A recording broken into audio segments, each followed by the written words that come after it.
Welcome, Dr. Kristina Petersen, to the Me&my Health Up podcast show. How are you today? Good, thank you.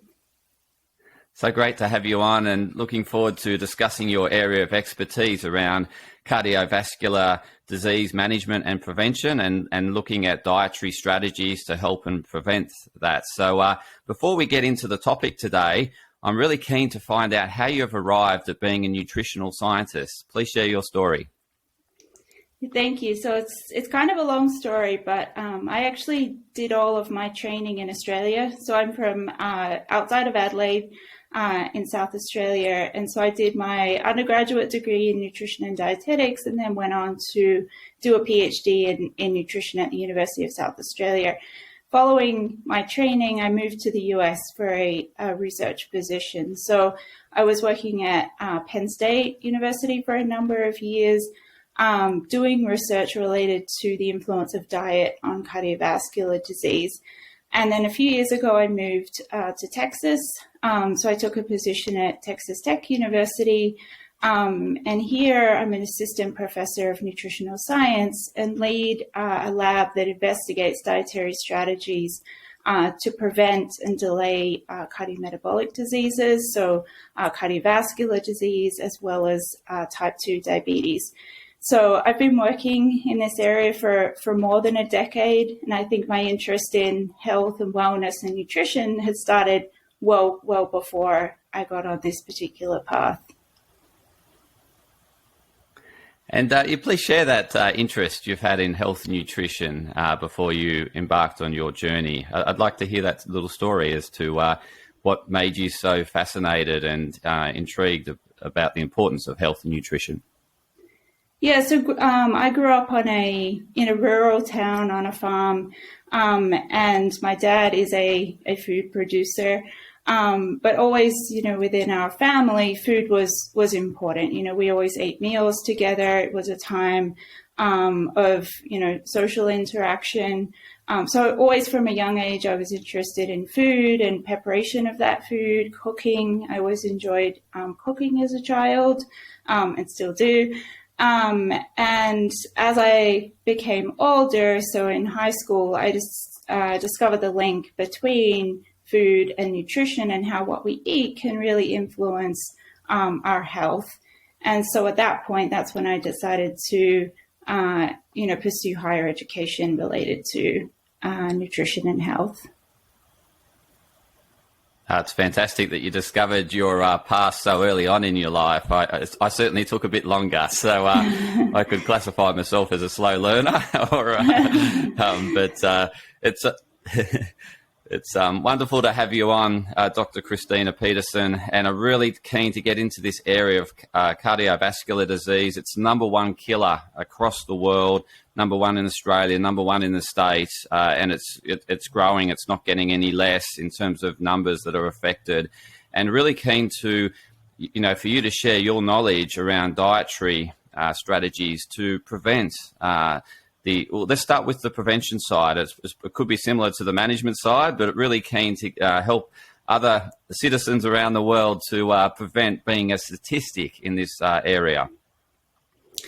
Yeah, so when we think about the key risk factors for cardiovascular disease, we often think of things like genetics. So, basically the makeup of your genetics and what you were born with. However, actually the leading risk factor for cardiovascular disease is dietary risks. So things that we either eat or do not eat enough of that influence that risk. And that actually accounts for more than 50% of all cardiovascular cases. So it's huge in terms of the risk factor contribution that dietary habits make to cardiovascular disease. And when we actually look at what those dietary contributors are, they're more frequently things that we're not eating enough of, as opposed to things that we're eating too much of.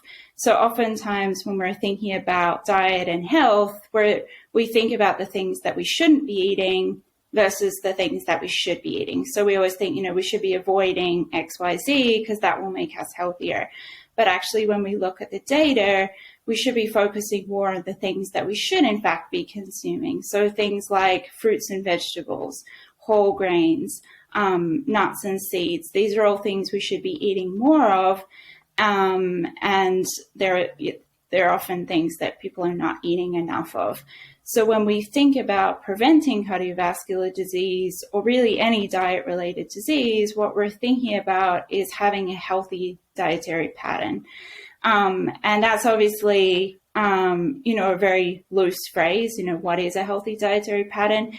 And the answer is there is no one healthy dietary pattern. So there's many considerations that go into a healthy dietary pattern. And we do have features of healthy dietary patterns, so broad things that we know healthy dietary patterns include more of or include less of, but they tend to be less prescriptive. So, historically, dietary guidelines were very prescriptive. So, you need to have less than 30% of calories from fat, or, 50% of calories from carbohydrates, those kinds of things. We have less of those kinds of restrictions now. We've really evolved to a place where we can have some key principles, and then how you choose to adapt that to your individual diet is up to you. So it gives individuals some ability to customize their diet to their specific needs. So their health goals maybe, but also, maybe some of their environmental and social factors. And just share some of those principles around healthy eating and getting some more of these foods, such as you mentioned fruit and vegetables, whole grains, nuts and seeds. Please share how these principles work, and so that the listeners can apply them in their everyday. Yeah, so actually the American Heart Association published the features of healthy dietary patterns towards the end of last year. So these are the most up-to-date evidence that we have about what healthy dietary patterns are for reducing the risk of cardiovascular disease, as well as other cardiometabolic conditions.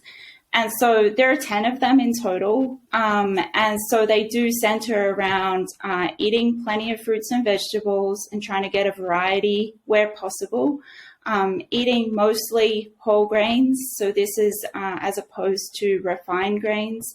So for example, eating whole grain bread instead of refined grain bread. Also choosing healthy sources of protein. So when we say healthy sources of protein, here we're predominantly talking about sources of plant protein, so things like nuts, legumes, beans, those kinds of things, but also including fish and seafood, or if you do not eat fish or seafood, having plant sources of omega-3. So things like walnuts are a good source of the plant source of omega-3, which we know omega-3s are important for heart health, but also for a number of other conditions, including brain-related conditions. If people are consuming dairy products, these should be low-fat or fat-free. And then if you are choosing to include poultry or meats, these should be lean and they should be in the unprocessed form. But again, the focus here is really on predominantly plant sources of protein. We should also be using liquid plant oils where possible. So this is in place of things like tropical oils. So those are coconut oil and palm oil, which are high in saturated fats.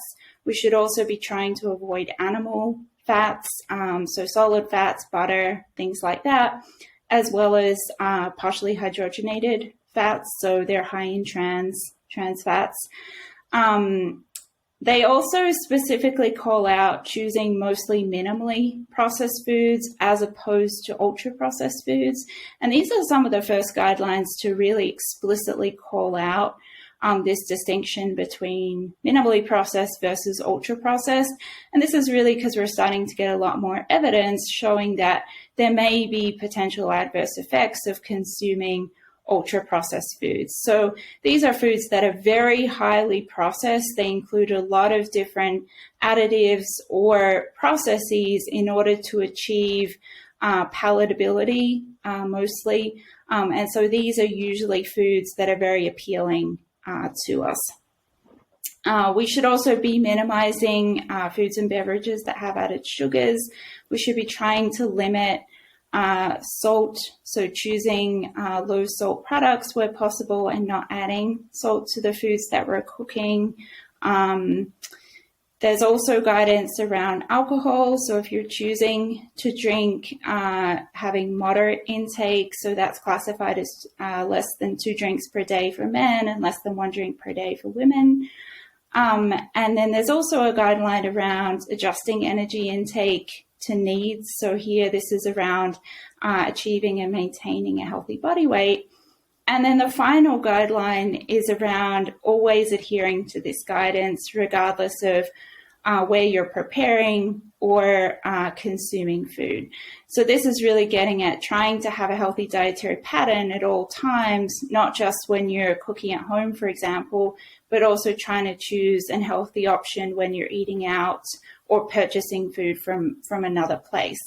So the great thing about these 10 principles is they're very flexible. You can apply these to whatever your favorite diet is or whatever the diet is that you're trying or currently following. You could try to make adjustments to move more in line with this guidance. It's not prescriptive in saying you need to consume this specific vegetable, for example. It's more general around just including a variety and picking the ones that you like. You mentioned trans fats. Could you give some examples to the listeners as to what is a trans fat? Because that's one thing that they should be avoiding. So, yeah, if you could just share some examples of where trans fats are found.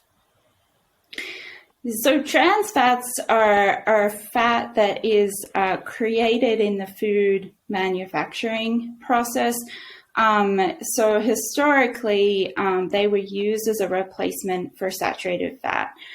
So saturated fat increases LDL cholesterol, so it's associated with increased risk of cardiovascular disease. And when they started to realize that saturated fat was bad, the evolution was to create trans fats, because these are a form of unsaturated fats. And at the time, we didn't realize they were harmful.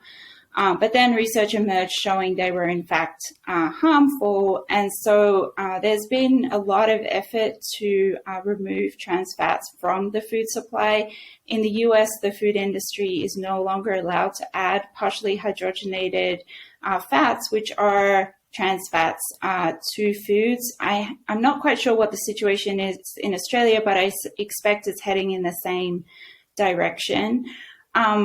The one caveat there, so the food industry is not allowed to add partially hydrogenated oils, but trans fats can be created when we heat and cool oil. Okay, so if you're buying a lot of deep fried foods, in the process where every day they heat up that deep fryer and then in the evening they shut it down, that process can create trans fats. So if you're eating a lot of fried foods, you may be getting a substantial amount of trans fats.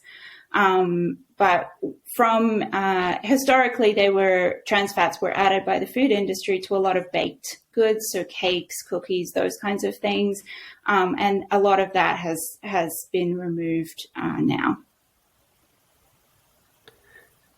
Thanks for sharing. And you mentioned the link between saturated fats and elevated levels of LDL, what they consider or classify bad cholesterol. What about the link between eggs? Where are we at with eggs and understanding their risk towards cardiovascular disease, and what's too much in terms of consumption? Yeah, so eggs are an interesting one because they're not technically high in saturated fat in and of themselves, but they do contain a lot of dietary cholesterol. And so dietary cholesterol, most of the evidence currently suggests it does not cause an increase in blood cholesterol levels. However, from the research that has been conducted, it's very hard to disentangle the effects of the dietary cholesterol in eggs from the saturated fat, because usually when they're making these comparisons, saturated fat is varying. And so we know saturated fat influences blood cholesterol levels to a much greater extent than dietary cholesterol levels. So currently, there are few restrictions on egg intake, even for people who have dyslipidemia or elevated blood cholesterol levels. However, we say, usually no more than 2 eggs per day.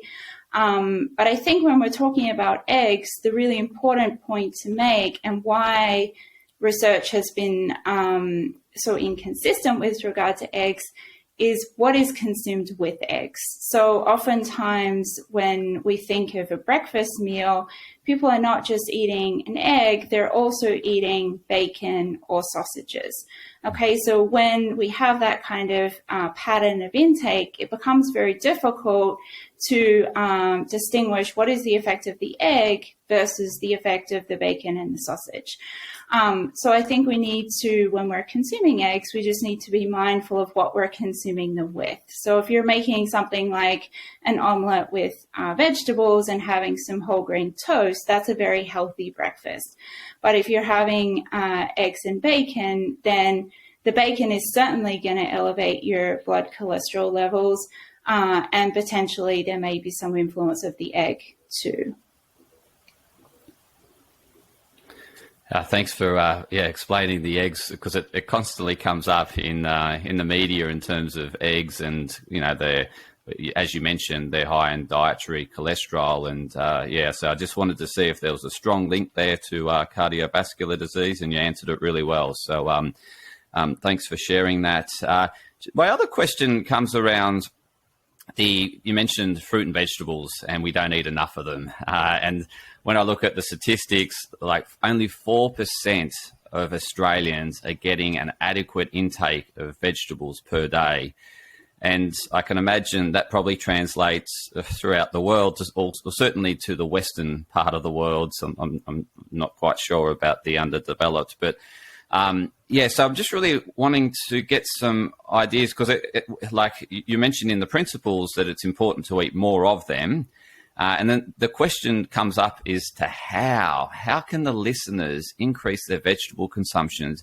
Has there been any studies looking into strategies to help people to increase their vegetable consumption?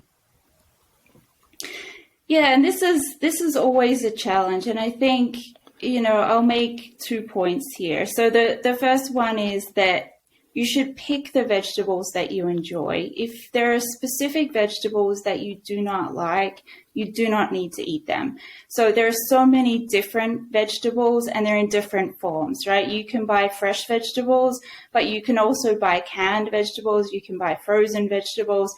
And all these forms are equivalent, okay? So there is no nutritional deficits in canned or frozen vegetables. In some cases, they may actually be nutritionally superior.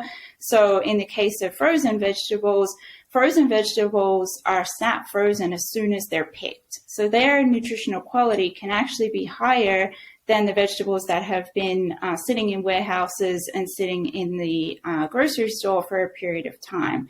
So, I think accepting that we can have canned and frozen vegetables can help with things like the accessibility, and also the issue that vegetables perish, right? So some people don't want to purchase a lot of vegetables because they're worried they're going to go to waste before they can actually consume them.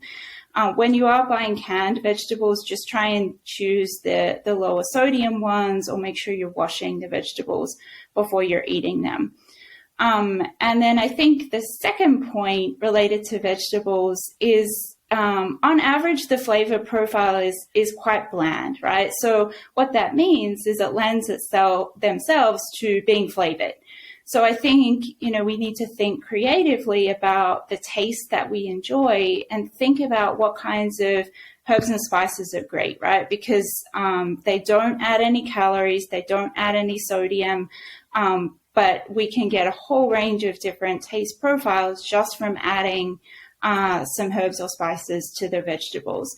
So I think playing around with herbs and spices particularly, but there are other sauces and condiments and things that you can add to vegetables to make them suit the kind of taste profile that you like. So I think we need to reframe the message around vegetables that it's not something that you have to do. It's something that you do, but you need to enjoy it, right? So you need to think about all the ways that you may enjoy consuming your vegetables, and that should extend to your family as well. Absolutely. It makes total sense in terms of people eat food for enjoyment as well as, for the nutritional needs. So it needs to be palatable in order for people to consume more vegetables, for example. So really keen to understand this link between, I guess, there's a real absence today in terms of people's ability to be able to cook. And you mentioned you grew up with your family cooking and fresh produce, and you love sitting around the dinner table and conversing, and it was a real experience. And as a result of that, you had a great association with food, and then you realized the link between food and health.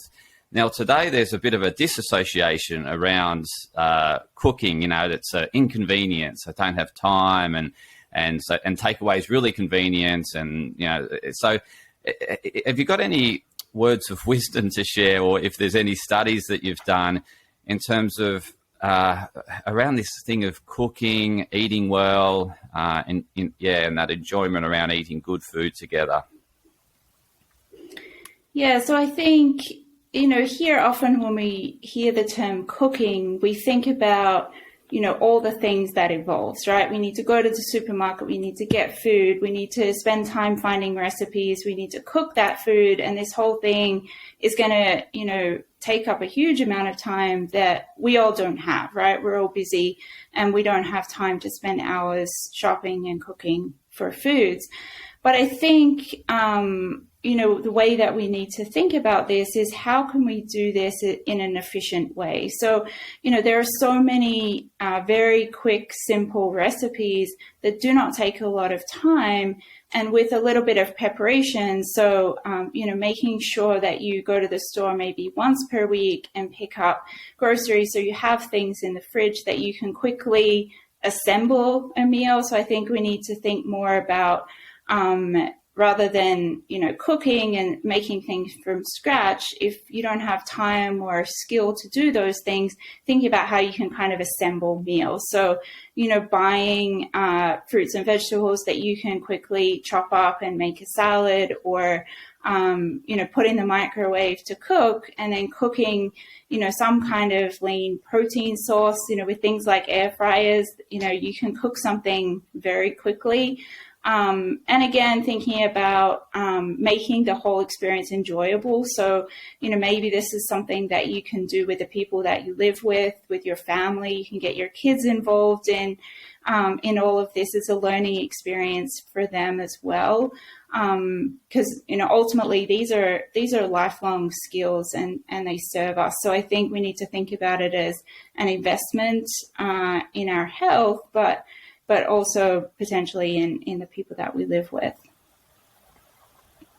Yeah, 100% agree. It's about making it a positive experience and enjoyable, and an experience where you're having great conversation, really building relationships, and having some fun whilst doing it, and then enjoying the food. And I think that's certainly been lost in terms of that family dinner with the rise of digital media, and you got the television and all these streaming services. We've really gone to that TV sort of eating scenario as opposed to around the table, and really embracing the connection with relationships and food, and really combining the two. I just wanted to close out the discussion we had previously about vegetables, in terms of, is there like an amount of vegetables that should be consumed per day to really help the prevention of cardiovascular disease? Have you got some data there? Yeah, so what we say is the equivalent to about 2.5 to 3 cups of chopped vegetables. Okay, so if you're chopping vegetables and cooking them, you should be aiming for 3 cups per day. If you're having a lot of leafy greens and things like that, that's going to be slightly more, so more like 6 cups, just because it's so much volume, right? So about 3 cups per day. But again, that doesn't have to be all one kind of vegetable. So you can mix, You can mix a whole bunch of different vegetables together. It also doesn't need to be consumed all at once. So you can have, some veggies at lunch and then maybe some at dinner, or if you enjoy snacking on carrot sticks, for example, you can do that as a snack and then have, some other veggies for dinner. So we can kind of spread it out across the day. And does it differ between the prevention and management of cardiovascular disease? So if you're being deemed high risk in terms of cardiovascular disease, in terms of what you shared today, does it change at all between what people should be eating around dietary patterns and principles compared to the prevention and management? Yeah, broadly it is very similar. However, for patients that are undergoing cardiovascular management, so this means they've already had a cardiovascular event. So maybe they've had a heart attack or stroke, something like that. So once a patient has had a cardiovascular event, we may need to more aggressively manage their risk. So for example, if they do have elevated LDL cholesterol, usually at this point they will be on lipid lowering therapy. So they will be taking a statin or another kind of drug to lower their LDL cholesterol, but we can still try and optimize that with dietary intervention. So for that kind of a patient, we may put them on a lower saturated fat diet, so even lower than what's recommended for general health, just to try to get their LDL cholesterol under control. Similarly, for a patient that has hypertension, we may be a little bit more concerned about their sodium intake, so we may try to get that as low as possible. So broadly, the principles are very similar, but we can adapt to the needs of the specific patient. And it is recommended that for patients who have cardiovascular disease, they would be seeing a dietitian, so they would have nutritional management of their cardiovascular disease. Thank you so much for sharing today. I'm really keen for you to provide, I guess, your top 3 tips. So out of everything you've shared today, where do you see the most benefit, or where people are underdone in terms of deficient or just not doing enough of to help the prevention of cardiovascular disease? So if you could just summarize it in top 3 tips, that would be great.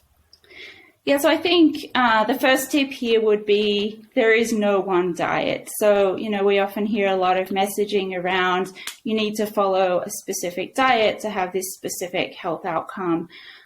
There is no one diet, and the best diet for you is going to be the one that aligns most closely with the 10 principles that we talked about, but also the one that you can enjoy and that you can sustain long term, right? Because in order to derive health benefit, we need to choose a diet for the long term. We can't just consume it for a short period of time. I think my second tip, which is kind of related to that, but is to, not be convinced by all the fad diets and the nutritional messaging out there. There is no silver bullet. So, adhering to a healthy diet is not simple. It can be challenging. However, it can also, substantially benefit your health. And, we know from a lot of the data that you can live 20 or 30 years longer if you have a healthy diet. And even when you have a genetic predisposition to be at higher risk of cardiovascular disease, you can still lower your risk by having a healthy diet, but you need to do it throughout life. And then I think the final point would just be around enjoying your diet. Don't feel like it's something that you have to do. Pick the healthy foods that you like eating, that your family likes eating. Try and prepare and cook foods together and enjoy them together. Don't make this a chore or something that you feel obligated to do every day. Fantastic tips, Dr. Petersen. I really appreciate you sharing your wisdom with the Me and My Health Up listeners. How can they best connect with you? So you can contact me at my email address. So that's kristina.petersen@ttu.edu. You can also check out our work on our lab's webpage. So that's dchlab@ttu.edu, where you can find out about our latest research or projects that we are currently working on. Fantastic. And for the listeners, I'll include those links in the show notes. In terms of your website, Dr. Petersen, does it have any links to meals or any suggestions or anything around good healthy eating or the 10 principles that you shared? Or is there some other resources that you could share that I could then put in the show notes for the listeners? Yeah, we don't actually have anything currently on the website related to healthy recipes or the 10 principles that I shared, but I can send you the resources so the listeners can access those.